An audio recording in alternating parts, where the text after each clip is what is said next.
আসসালামু আলাইকুম রহমতুল্লাহ। সম্মানিত ভিউয়ার্স, আপনি কি অনেক বেশি বিপদ আপদ, বালা মুসিবত, দুঃখ কষ্ট, দুশ্চিন্তা, পেরেশানি, অভাব অনটন, দারিদ্রতা ও ঋণের মধ্যে আছেন এবং আপনার কি অনেক বেশি টাকা পয়সা ধন সম্পদের প্রয়োজন? তাহলে আপনি সকালে ফজর নামাজের পর সূরা ইখলাস ও ইস্তেগফারের এই গোপন আমলটি করুন। ইনশাআল্লাহ আল্লাহ তাআলা আপনার সকল বিপদ আপদ, বালা মুসিবত, দুঃখ কষ্ট, দুশ্চিন্তা, পেরেশানি, অভাব অনটন, দারিদ্রতা ও ঋণ দূর করে দিবেন এবং আল্লাহ পাক রব্বুল আলামিন আপনাকে গায়বীভাবে অনেক টাকা পয়সা ধন সম্পদ দিয়ে সাহায্য করবেন। যেভাবে আল্লাহ তাআলা আকাশ থেকে গায়বীভাবে স্বর্ণমুদ্রা, ধন সম্পদ পাঠিয়ে হযরত আইয়ুব আলাইহিস সালামকে এবং অনেক সাহাবা ইকরামদেরকে সাহায্য করেছিলেন। সুবহানাল্লাহ। সম্মানিত ভিউয়ার্স, সকালে ফজর নামাজের পর সূরা ইখলাস ও ইস্তেগফারের কোন আমলটি করিলে আল্লাহ তাআলা আপনাকে এ সকল পুরস্কারগুলি দান করবেন এবং হযরত আইয়ুব আলাইহিস সালাম কোন আমল করার কারণে, কি দোয়া পাঠ করার কারণে আল্লাহ তাআলা আকাশ থেকে গায়বীভাবে স্বর্ণমুদ্রা, ধন সম্পদ পাঠিয়ে সাহায্য করেছিলেন, সে আমলটি সম্পর্কে জানতে চাইলে ভিডিওটি স্কিপ না করে সম্পূর্ণ ভিডিওটি মনোযোগ দিয়ে দেখতে থাকুন। আর ভিডিওটি ভালো লাগলে লাইক, কমেন্ট, শেয়ার করে চ্যানেলটি সাবস্ক্রাইব করে আমাদের পাশে থাকুন। সম্মানিত ভিউয়ার্স, আপনি যদি সকালে ফজর নামাজের পর সূরা ইখলাস ও ইস্তেগফার এই নিয়মে পাঠ করে আমল করেন, তাহলে ইনশাআল্লাহ অল্প কিছুদিনের মধ্যে আল্লাহ তাআলা আপনার সকল অভাব অনটন, দারিদ্রতা ও ঋণ দূর করে দিবেন এবং আল্লাহ পাক রব্বুল আলামিন আপনাকে গায়বীভাবে অনেক টাকা পয়সা, ধন সম্পদ দিয়ে সাহায্য করবেন। এমনকি এক সাহাবী নিজেও সূরা ইখলাসের আমল করার ফলে অল্প কিছুদিনের মধ্যে অভাব অনটন, দারিদ্রতা থেকে মুক্ত হয়ে অনেক টাকা পয়সা, ধন সম্পদের মালিক হয়ে গিয়েছিল। সুবহানাল্লাহ। আর এটা কোনো সাধারণ আমল নয়, বরং স্বয়ং রাসূল সাল্লাল্লাহু আলাইহি ওয়াসাল্লাম নিজে সাহাবা ইকরামদেরকে সূরা ইখলাসের আমল শিখিয়েছিলেন। সম্মানিত ভিউয়ার্স, এখন আমি আপনাদেরকে জানিয়ে দেব হযরত আইয়ুব আলাইহিস সালাম কোন আমল করার কারণে এবং কী দোয়া পাঠ করার কারণে আল্লাহ তাআলা আকাশ থেকে গায়বীভাবে স্বর্ণমুদ্রা, ধন সম্পদ পাঠিয়ে সাহায্য করেছিলেন। হাদিস শরীফের মধ্যে বলা হয়েছে, হযরত আইয়ুব আলাইহিস সালামের দুইটি উঠান ছিল। একটি ছিল গম শুকানোর জন্য আর অন্যটি ছিল জব শুকানোর জন্য। মহান আল্লাহ তাআলা সেই দুইটি উঠানের উপর 2 খণ্ড মেঘমালা পাঠালেন। এক খণ্ড মেঘমালা সেই গমের উঠানে এমনভাবে স্বর্ণ ফেলল যে সেটি পূর্ণ হয়ে গেল। সুবহানাল্লাহ। অন্য মেঘমালাটি অপর উঠানের মধ্যে এমনভাবে রৌপ্য বর্ষণ করল যে সেটিও পূর্ণ হয়ে গেল। সুবহানাল্লাহ। আল্লাহু আকবার। সহিহ ইবনে হিব্বান, হাদিস নং 2898। এছাড়াও অন্য এক হাদিসে বলা হয়েছে, আল্লাহর পক্ষ থেকে ঝাঁকে ঝাঁকে স্বর্ণের পঙ্গপাল আইয়ুব আলাইহিস সালামের নিকট এসেছিলেন এবং তিনি সেগুলি সংগ্রহ করেছিলেন। রাসূল সাল্লাল্লাহু আলাইহি ওয়াসাল্লাম বলেন, একবার হযরত আইয়ুব আলাইহিস সালাম গোসল করতেছিলেন। এমন্ত অবস্থায় এক ঝাঁক স্বর্ণের পঙ্গপাল তার ওপর পড়তে শুরু করেন এবং তিনি সেগুলি মুঠি মুঠি করে তার কাপড়ে জমা করছিলেন। সুবহানাল্লাহ। আল্লাহু আকবার। বুখারী শরীফ, হাদিস নং 7493। সম্মানিত ভিউয়ার্স, সূরা ইখলাস পবিত্র কোরআন মাজিদের খুবই ক্ষুদ্রতম একটি সূরা। আমি আশা করছি আপনারা সকলেই সূরাটি জানেন। তারপরেও আমি সহিশুদ্ধভাবে আপনাদেরকে সূরা ইখলাস পাঠ করে শোনাবো। ইনশাআল্লাহ আপনারা আমার থেকে শুনে শুনে সহিশুদ্ধভাবে সূরা ইখলাস মুখস্থ করে নেবেন। কারণ সূরা ইখলাসের আমলটি করার জন্য অবশ্যই আপনাদেরকে সূরা ইখলাস সহিশুদ্ধভাবে পাঠ করতে হবে। তাই আপনারা আমার থেকে শুনে শুনে সহিশুদ্ধভাবে সূরা ইখলাস মুখস্থ করে নেবেন। আউযু বিল্লাহি মিনাশ শাইতানির রাজীম। বিসমিল্লাহির রহমানির রহিম। কুল হুয়াল্লাহু আহাদ, আল্লাহুস সামাদ, লাম ইয়ালিদ ওয়া লাম ইউলাদ ওয়া লাম ইয়াকুল লাহু কুফুয়ান আহাদ। সাদাকাল্লাহুল আযীম। সম্মানিত ভিউয়ার্স, আমলটি করার জন্য আপনাদেরকে বেশি কিছু করতে হবে না। শুধু আমি যে নিয়ম বলে দেব সেই নিয়মে আপনারা পবিত্র কোরআন মাজিদের এই ছোট্ট সূরা অর্থাৎ সূরা ইখলাস ও ইস্তেগফার পাঠ করে আমল করবেন। তাহলে ইনশাআল্লাহ অল্প কিছুদিনের মধ্যে আল্লাহ তাআলা আপনাদের সকল অভাব অনটন, দারিদ্রতা ও ঋণ দূর করে দিবেন এবং আল্লাহ পাক রব্বুল আলামিন আপনাদেরকে গায়বীভাবে অনেক টাকা পয়সা, ধন সম্পদ দিয়ে সাহায্য করবেন। তবে মনে রাখতে হবে, প্রতিটি আমল করার জন্য অবশ্যই আল্লাহর উপর এবং আল্লাহর কোরআনের উপর দৃঢ় বিশ্বাস রাখতে হবে, তবেই আপনি আমলটি করে রেজাল্ট পাবেন এবং উপকৃত হবেন। অন্যথায় আপনার এই আমল বৃথা হয়ে যাবে। কারণ আল্লাহ তাআলা বলেন, আমি এই কোরআন সৃষ্টি করেছি মুমিনদের শেফার জন্য। আর যারা আল্লাহর উপর বিশ্বাস রাখে, আল্লাহর উপর ভরসা করে, তাদের জন্য আল্লাহই যথেষ্ট। আল্লাহ তাআলা তাদের মনের সকল ইচ্ছা পূর্ণ করবেনই। সুবহানাল্লাহ। তাই আমলটি করার জন্য অবশ্যই আপনাদেরকে মনে প্রাণে বিশ্বাস রাখতে হবে যে আমি এই আমলটি করার ফলে আল্লাহ তাআলা আমাকে গায়বীভাবে টাকা পয়সা ধন সম্পদ দিয়ে সাহায্য করবেন, যেভাবে আল্লাহ তাআলা তার নবী হযরত আইয়ুব আলাইহিস সালামকে এবং অনেক সাহাবায়ে কেরামদেরকে গায়বীভাবে টাকা পয়সা ধন সম্পদ দিয়ে সাহায্য করেছিলেন। সুবহানাল্লাহ। সম্মানিত ভিউয়ার্স, এখন আমি আপনাদেরকে সূরা ইখলাসের কিছু বিশেষ ফজিলত সম্পর্কে কোরআন এবং হাদিস থেকে জানিয়ে দেব। যে ফজিলতগুলি সম্পর্কে জানলে আপনারা বুঝতে পারবেন যে সূরা ইখলাস কতটা গুরুত্বপূর্ণ এবং মর্যাদাপূর্ণ একটি সূরা। এক সাহাবী যুদ্ধের ময়দানে নামাজের ইমামতি করার সময় বারবার সূরা ইখলাস পাঠ করেন। অন্য সাহাবীরা যুদ্ধ থেকে ফিরে এসে রাসূল সাল্লাল্লাহু আলাইহি ওয়াসাল্লামকে এই বিষয়টি সম্পর্কে অবগত করেন। রাসূল সাল্লাল্লাহু আলাইহি ওয়াসাল্লাম তাদেরকে বললেন, তোমরা তাকে গিয়ে জিজ্ঞেস করো কেন সে এরূপ করেছে। সাহাবীরা যখন তাকে জিজ্ঞেস করলেন, তখন সেই সাহাবী জানালেন, এই সূরায় আল্লাহর গুণাবলী বর্ণিত হয়েছে, তাই আমি সূরাকে ভালোবাসি। অতঃপর সাহাবীরা যখন রাসূল সাল্লাল্লাহু আলাইহি ওয়াসাল্লামের কাছে গিয়ে একথা বললেন, তখন রাসূল সাল্লাল্লাহু আলাইহি ওয়াসাল্লাম তাদেরকে বললেন, তোমরাও তাকে গিয়ে বলো আল্লাহ তাআলাও তাকে ভালোবাসেন। সুবহানাল্লাহ। আল্লাহু আকবার। বুখারী শরীফ হাদিস নং 7375। সম্মানিত ভিউয়ার্স, একটু চিন্তা করে দেখুন, যে ব্যক্তিকে স্বয়ং আল্লাহ তাআলা নিজে ভালোবাসেন, আল্লাহ তাআলা নিজে পছন্দ করেন, সেই ব্যক্তির কি আর কোনো বিপদ আপদ, বালা মুসিবত, দুঃখ কষ্ট, দুশ্চিন্তা, পেরেশানি, অভাব অনটন, দারিদ্রতা ও ঋণ থাকতে পারে? কখনোই না। বরং আল্লাহ তাআলা নিজ অনুগ্রহে ওই ব্যক্তির সকল বিপদ আপদ, বালা মুসিবত, দুঃখ কষ্ট, দুশ্চিন্তা, পেরেশানি, অভাব অনটন, দারিদ্রতা ও ঋণ দূর করে দিবেন এবং আল্লাহ পাক রব্বুল আলামিন তাকে গায়বীভাবে তার রিজিকের ব্যবস্থা করে দিবেন। সুবহানাল্লাহ। তাই আজকের ভিডিও থেকে সূরা ইখলাস ও ইস্তেগফারের এই মূল্যবান আমলটি শিখে নিয়ে ইনশাআল্লাহ অবশ্যই আমলটি করার চেষ্টা করবেন। অন্য এক হাদিসে বলা হয়েছে, রাসূল সাল্লাল্লাহু আলাইহি ওয়াসাল্লামের কাছে একবার এক সাহাবী এসে বললেন, হে আল্লাহর রাসূল সাল্লাল্লাহু আলাইহি ওয়াসাল্লাম, আমি সূরা ইখলাসকে ভালোবাসি। তখন রাসূল সাল্লাল্লাহু আলাইহি ওয়াসাল্লাম তাকে বললেন, এ ভালোবাসা তোমাকে জান্নাতে প্রবেশ করাবে। সুবহানাল্লাহ। বুখারী শরীফ হাদিস নং 774। অন্য এক হাদিসে বলা হয়েছে, আবু হুরায়রা রাদিয়াল্লাহু তাআলা আনহু থেকে বর্ণিত, তিনি বলেন, আমি রাসূল সাল্লাল্লাহু আলাইহি ওয়াসাল্লামের সাথী ছিলাম। এমন সময় এক ব্যক্তি সূরা ইখলাস তিলাওয়াত করতেছিল। রাসূল সাল্লাল্লাহু আলাইহি ওয়াসাল্লাম তার তিলাওয়াত শুনে বললেন, ওয়াজিব হয়ে গেছে। আমি জিজ্ঞেস করলাম, কি ওয়াজিব হয়ে গেছে হে আল্লাহর রাসূল সাল্লাল্লাহু আলাইহি ওয়াসাল্লাম? তিনি বললেন, জান্নাত। সুবহানাল্লাহ।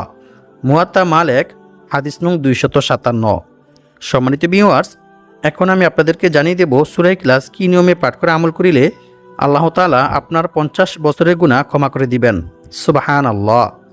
রাসূল সাল্লাল্লাহু আলাইহি ওয়াসাল্লাম বলেন, যে ব্যক্তি প্রতিদিন 200 বার সূরা ইখলাস পাঠ করে আমল করবে, তার 50 বছরের গুনাহ ক্ষমা করে দেওয়া হবে। সুবহানাল্লাহ। তবে ঋণ থাকলে তা মাফ হবে না। নাউজ বিল্লাহি মিন যালিক। তিরমিজি শরীফ হাদিস নং 2898। সম্মানিত ভিউয়ার্স, ঋণ হচ্ছে এরকম মারাত্মক একটি জঘন্য কাজ যে মানুষ যখন ঋণগ্রস্ত হয়ে যায় তখন তার আর কোনো কিছুই ভালো লাগে না। তখন সে ঋণের চিন্তায় পেরেশানিতে অসুস্থ হয়ে পড়ে। তাই সে দ্রুত ঋণ থেকে মুক্ত হতে চায়। আর দ্রুত ঋণ থেকে মুক্ত হওয়ার জন্য সেই ব্যক্তি অনেক অবৈধ পন্থায় টাকা পয়সা উপার্জন করতে চায়। চুরি ডাকাতি, মিথ্যা কথা সহ অসংখ্য অগণিত খারাপ কাজের মধ্যে লিপ্ত হয়ে যায়। কারণ মানুষের যখন ঋণ থাকে তখন তার আর কোনো কিছুই ভালো লাগে না। সুতরাং আজকের ভিডিওতে আমি আপনাদেরকে সূরা ইখলাস ও ইস্তেগফারের এমন একটি মূল্যবান আমল শিখিয়ে দেব, যে আমলটি করিলে আল্লাহ তাআলা আপনার পাহাড় পরিমাণ ঋণ পরিশোধ করার ব্যবস্থা করে দিবেন। সুবহানাল্লাহ। তাই ভিডিওটি না টেনে সম্পূর্ণ ভিডিওটি মনোযোগ দিয়ে দেখতে থাকুন। অন্য এক হাদিসে বলা হয়েছে, রাসূল সাল্লাল্লাহু আলাইহি ওয়াসাল্লাম বলেন, যে ব্যক্তি কুল হুয়াল্লাহু আহাদ সূরা ইখলাস শেষ পর্যন্ত 10 বার পাঠ করবে, আল্লাহ তাআলা সেই ব্যক্তির জন্য জান্নাতে একটি মহল অর্থাৎ একটি ঘর নির্মাণ করে দিবেন। সুবহানাল্লাহ। অপর এক হাদিসে বলা হয়েছে, আবু সাঈদ খুদরি রাদিয়াল্লাহু তাআলা আনহু থেকে বর্ণিত, তিনি বলেন, এক ব্যক্তি অন্য এক ব্যক্তিকে রাতে বারবার সূরা ইখলাস পাঠ করতে শোনেন। অতঃপর সকাল হলে ওই ব্যক্তি রাসূল সাল্লাল্লাহু আলাইহি ওয়াসাল্লামকে এ বিষয়টি সম্পর্কে অবগত করেন। রাসূল সাল্লাল্লাহু আলাইহি ওয়াসাল্লাম তার এ কথা শুনে বললেন, ওই সত্তার শপথ যার হাতে আমার প্রাণ, অবশ্যই এই সূরা অর্থাৎ সূরা ইখলাস পবিত্র কোরআন মাজিদের 1/3 সমান। সুবহানাল্লাহ। বুখারী শরীফ হাদিস নং 5013। অর্থাৎ যে ব্যক্তি সূরা ইখলাস 3 বার পাঠ করবে তার আমলনামায় 1 খতম কোরআন তিলাওয়াত করার সওয়াব লেখা হবে। সুবহানাল্লাহ, আল্লাহু আকবার। সম্মানিত ভিউয়ার্স, সূরা ইখলাসের এ সকল ফজিলত শুনে বুঝতেই পারতেছেন যে সূরা ইখলাস কতটা গুরুত্বপূর্ণ এবং ফজিলতপূর্ণ একটি সূরা। তাই আপনারা যদি আমার বলা নিয়ম মেনে সঠিকভাবে সূরা ইখলাস ও ইস্তেগফার এই নিয়মে পাঠ করে আমল করেন, তাহলে ইনশাআল্লাহ অল্প কিছুদিনের মধ্যে আল্লাহ তাআলা আপনাদের সকল অভাব অনটন, দারিদ্রতা ও ঋণ দূর করে দিবেন এবং আল্লাহ পাক রব্বুল আলামিন আপনাদেরকে গায়বীভাবে অনেক টাকা পয়সা ধন সম্পদ দিয়ে সাহায্য করবেন। এমনকি এক সাহাবী নিজেও সূরা ইখলাসের আমল করার ফলে অল্প কিছুদিনের মধ্যে অভাব অনটন, দারিদ্রতা থেকে মুক্ত হয়ে অনেক টাকা পয়সা ধন সম্পদের মালিক হয়ে গিয়েছিল। সুবহানাল্লাহ। সম্মানিত ভিউয়ার্স, সূরা ইখলাসের আমলটি করার জন্য অবশ্যই আপনাদেরকে সকালে ফজর নামাজ জামাতের সহিত আদায় করতে হবে, আর মেয়েরা ঘরেই আদায় করবেন। তারপর ওযু অবস্থায় পাক পবিত্র পরিষ্কার পরিচ্ছন্ন একটি জায়গায় বসে আমলটি করবেন। আমলটি করার সময় আপনাদেরকে প্রথমে একটি বিশেষ দুরূদ শরীফ পাঠ করতে হবে, কারণ হযরত উমর বিন খাত্তাব রাদিয়াল্লাহু তাআলা আনহু বলেন, নিশ্চয়ই বান্দার কোনো দোয়া বা আমল আল্লাহ তাআলার দরবারে ততক্ষণ পর্যন্ত পৌঁছায় না যতক্ষণ পর্যন্ত না বান্দা তার নবীর প্রতি দুরূদ পাঠ না করে। অর্থাৎ যে কোনো দোয়া বা আমল করার পূর্বে রাসূল সাল্লাল্লাহু আলাইহি ওয়াসাল্লামের উপর দুরূদ পাঠ না করিলে সেই দোয়া বা আমল আল্লাহ তাআলার দরবারে পৌঁছায় না। তা আসমান ও জমিনের মধ্যবর্তী স্থানে আল্লাহ তাআলা ঝুলন্ত অবস্থায় আড়াল করে রেখে দেন। নাউযু বিল্লাহি মিন যালিক। তাই প্রথমে আপনাদেরকে একটি বিশেষ দুরূদ শরীফ পাঠ করতে হবে, তারপর বিশেষ 3টি ইস্তেগফার পাঠ করতে হবে। কারণ ইস্তেগফার পাঠ করিলে যে শুধু গুনাহ মাফ হয় এমনটা নয়, বরং আল্লাহ তাআলা বান্দার তাওবা ইস্তেগফারের মধ্যে রেখেছেন অসংখ্য অগণিত উপকার ও পুরস্কার। ইস্তেগফার পাঠ করিলে আল্লাহ তাআলা বান্দাকে কি পরিমাণ পুরস্কার দান করেন এবং বান্দার প্রতি কি পরিমাণ খুশি হন তা আপনারা জানলে অবাক হয়ে যাবেন। ইস্তেগফার পাঠ করিলে আল্লাহ তাআলা বান্দাকে কি কি পুরস্কার দান করেন সে সম্পর্কে আল্লাহ তাআলা পবিত্র কোরআনের মধ্যে বলেন, আর যে ব্যক্তি আল্লাহকে ভয় করবে আল্লাহ তাআলা তার সমস্ত সমস্যা থেকে উত্তরণের পথ বের করে দিবেন, আর তাকে এমন জায়গা থেকে রিজিক দান করবেন যা সে কল্পনাও করতে পারবে না। অর্থাৎ তার ধারণার বাইরে থেকে গায়বীভাবে আল্লাহ তাআলা তার রিজিকের ব্যবস্থা করে দিবেন। সুবহানাল্লাহ, আল্লাহু আকবার। আর যে ব্যক্তি আল্লাহর উপর ভরসা করবে তার জন্য তিনিই যথেষ্ট হবেন, নিশ্চয়ই আল্লাহ তাআলা তার সমস্ত ইচ্ছা পূর্ণ করবেনই। সুবহানাল্লাহ। সূরাতুত তলাক আয়াত নং 2 থেকে 3। সম্মানিত ভিউয়ার্স, আল্লাহ তাআলাকে ভয় করার সর্বোত্তম মাধ্যম হচ্ছে তাওবা ইস্তেগফার করা, ক্ষমা প্রার্থনা করা। বান্দার দ্বারা ইচ্ছায় কিংবা অনিচ্ছায় কোনো গুনাহ সংগঠিত হয়ে গেলে বান্দা যদি আল্লাহর ভয়ে, আল্লাহর আযাবের ভয়ে আল্লাহ তাআলার নিকট তাওবা ইস্তেগফার করে, ক্ষমা প্রার্থনা করে, তাহলে আল্লাহ তাআলা অনেক খুশি হন এবং আল্লাহ তাআলা বান্দার প্রতি খুশি হয়ে বান্দাকে অসংখ্য অগণিত পুরস্কার দান করেন। আল্লাহর রাসূল সাল্লাল্লাহু আলাইহি ওয়াসাল্লাম বলেন, যে ব্যক্তি বেশি বেশি তাওবা ইস্তেগফার পাঠ করবে আল্লাহ তাআলা তার সমস্ত সমস্যা থেকে উত্তরণের পথ বের করে দিবেন, তার সমস্ত বিপদ আপদ, বালা মুসিবত, দুঃখ কষ্ট, পেরেশানি, অভাব অনটন, দারিদ্রতা দূর করে দিবেন এবং আল্লাহ পাক রব্বুল আলামিন তাকে এমন জায়গা থেকে রিজিক দান করবেন যা সে কল্পনাও করতে পারবে না। অর্থাৎ অকল্পনীয় উৎস থেকে গায়বীভাবে আল্লাহ তাআলা তার রিজিকের ব্যবস্থা করে দিবেন। সুবহানাল্লাহ। সুনান আবু দাউদ হাদিস নং 1518। আর আল্লাহ তাআলার উপর ভরসা করার সর্বোত্তম মাধ্যম হচ্ছে বিপদ আপদ, বালা মুসিবত, দুঃখ কষ্ট, পেরেশানি, অভাব অনটন, দারিদ্রতা সর্ব অবস্থায় আল্লাহর উপর ভরসা করতে হবে। আল্লাহ ব্যতীত অন্য কারো উপর ভরসা করা যাবে না। এমনকি রাসূল সাল্লাল্লাহু আলাইহি ওয়াসাল্লাম বলেছেন, অন্য কারো কাছে নিজের অভাব ও সমস্যার কথাও বলা যাবে না, বরং রিজিক বৃদ্ধি হওয়ার এবং বিপদ আপদ, বালা মুসিবত, দুঃখ কষ্ট, পেরেশানি, অভাব অনটন, দারিদ্রতা ও ঋণ থেকে মুক্ত হওয়ার যে সকল দোয়া ও আমল রয়েছে সেগুলির মাধ্যমে আল্লাহ তাআলার নিকট দোয়া করে সাহায্য চাইতে হবে। তবেই আল্লাহ তাআলা আপনার সকল অভাব অনটন, দারিদ্রতা ও ঋণ দূর করে দিবেন এবং আল্লাহ পাক রব্বুল আলামিন আপনাকে গায়বীভাবে অনেক টাকা পয়সা ধন সম্পদ দিয়ে সাহায্য করবেন ইনশাআল্লাহ। সম্মানিত ভিউয়ার্স, এখন আমি আপনাদেরকে জানিয়ে দেব সূরা ইখলাস ও ইস্তেগফারের কোন আমলটি করিলে আল্লাহ তাআলা আপনার সকল বিপদ আপদ, বালা মুসিবত, দুঃখ কষ্ট, পেরেশানি, অভাব অনটন, দারিদ্রতা ও ঋণ দূর করে দিবেন এবং আল্লাহ পাক রব্বুল আলামিন আপনাকে গায়বীভাবে অনেক টাকা পয়সা ধন সম্পদ দিয়ে সাহায্য করবেন। সম্মানিত ভিউয়ার্স, সূরা ইখলাসের আমলটি প্রথমত দুইটি নিয়মে করা যায়।